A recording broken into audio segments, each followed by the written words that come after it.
Hey everybody, welcome to the channel. Michael Noland here, and tonight we're going to talk about Ticketmaster.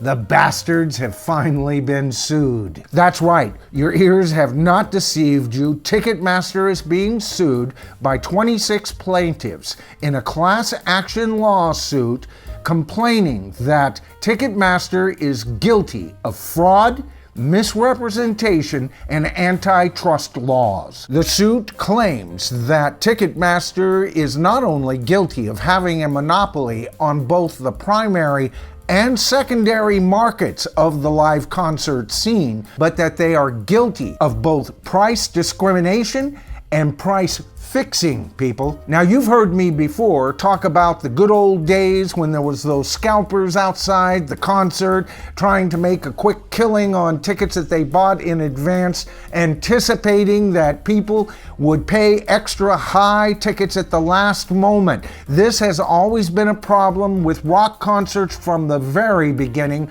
but it has gotten out of hand, and guess what, folks? It has totally become corporate. I almost wish for the good old days when some bastard would buy 20 tickets and sell 18 of them, take his girlfriend to the concert, and make a quick $500. That's almost Americana compared to what Ticketmaster is getting away with these days. All right, in order to be very accurate in what I'm reporting here, I'm going to go to the NPR article here on screen, and I'm going to turn around and I'm going to read a couple of comments from the people who are actually doing the suing. Okay, so let's take a look at this. Their lawyers write, defendants' anti-competitive behavior has substantially harmed and will continue to substantially harm Taylor Swift fans, as well as competition in the ticket sales market and the secondary ticket sales market. It reads, it seeks $2,500 for every violation of California's unfair competition law, which prohibits false advertising and illegal business practices. Ticketmaster and, according to this article, Live Nation, which is its parent company, have refused to comment to NPR on their story. Well, of course they do. That's what ticket scalpers do. When they get busted, they're not going to incriminate themselves. Now, keep in mind, this is a class action lawsuit, and the lawyers for the 26 plaintiffs have already said that more than 400 more want to join in on this, and that they've expressed interest in this class action lawsuit. So get ready. If there's 400 now, there'll be 4,000 by the end of the week, and who knows by the time 2023 rolls around where we're going to be with this case. Now, you know, it's interesting here. This lawsuit is the result of frustration of not getting tickets, not necessarily the pricing involved in these tickets. I took a look at her current prices, and her, like many of her ilk, are charging $5,000 or more for the very premium seats. No, this lawsuit is a result more of frustrated fans who lost their place due to computer and website crashes and them being put in another section of the line. But since they're at it, might as well get them for gouging the American public. Why not? Now, this whole debacle has, of course, got the attention of Democratic lawmakers who now are amazingly on the side of the consumer. And I find this strange because this channel's been complaining about this being a problem for the last year, and I don't recall too many articles with any of them complaining about this until it gets to a major act like Taylor Swift. Of course, that doesn't mean we can't benefit from these politicians' cause for the moment, and now's a good time to let them know how displeased we are. You know, I find it interesting in this article, they mention a lot of these Ocasio-come-lately politicians, right? There's one person on this list, though, a Democratic lawmaker, and you know what? This guy's been on the battlefield the whole time. You see, it was Bill who asked the U.S.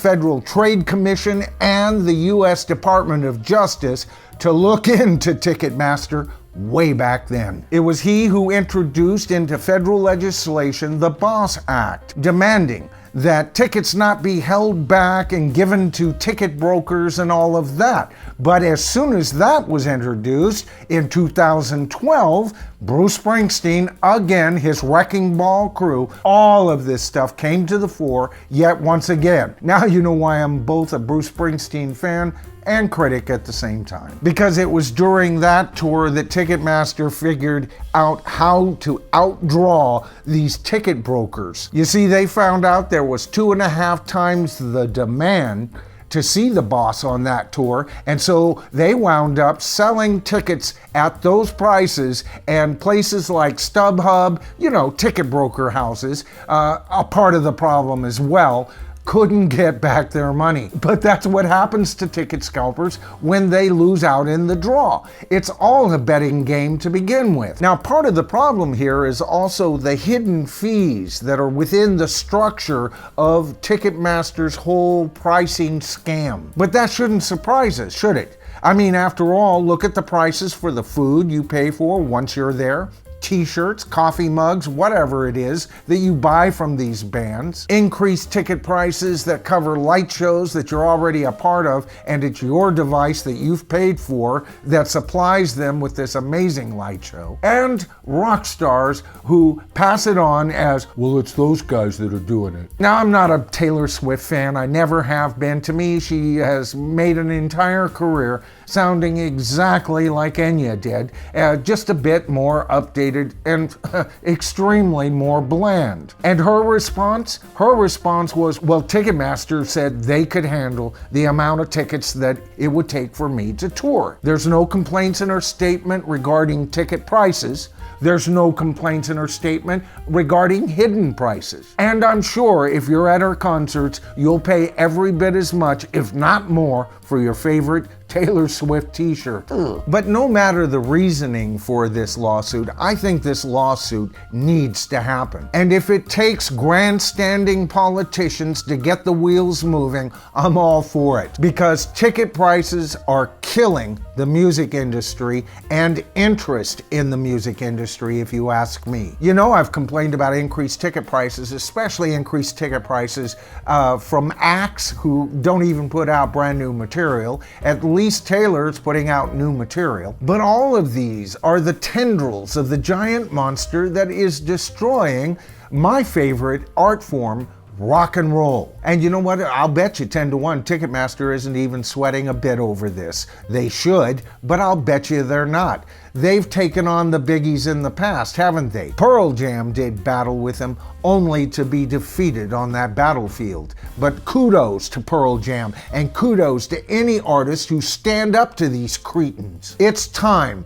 as fans of music, and it doesn't matter what genre you guys like. The whole music industry is under attack, and therefore you and I are under attack simultaneously. It's time to demand that our artists be that. Be artists. Create art. Let us come and see your art. Let us hear your art. Keep your political statements to yourself unless it's in your artwork. I love that. But down with live preaching, up with reasonable ticket prices, and more than anything, down with Ticketmaster, the professional ticket scalper allowed to get away with illegal activity right in front of our eyes, and we're more than willing to pay for it. All right, guys, this isn't the video I promised you next, but it does come from an NPR article, and we're going to get into another NPR article dealing with the top 10 rock songs out today,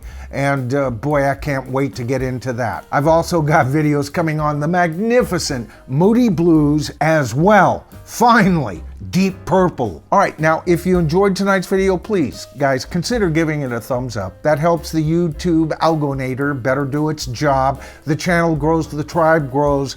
Our voice in the comments grows. You know, this channel has reached over 2.5 million views. That's amazing for such a small channel. And trust me, bigwigs are always looking into up-and-coming channels and finding out exactly what's the lay of the land. Your comments matter. Now, if you haven't had a chance to subscribe to the channel as of yet, it is as easy as it comes, folks. All you have to do is hit that subscribe to the tribe button, then hit that top bell icon, and you'll be notified of all my future videos on classic rock's greatest artists, as well as some of the shenanigans going on in today's music industry. All right, so until I can get those videos up and uploaded, why not watch one of these? I'm Michael Nolan. This is The Bottom Line. We are always the tribe, guys, and I'll see you in my next video.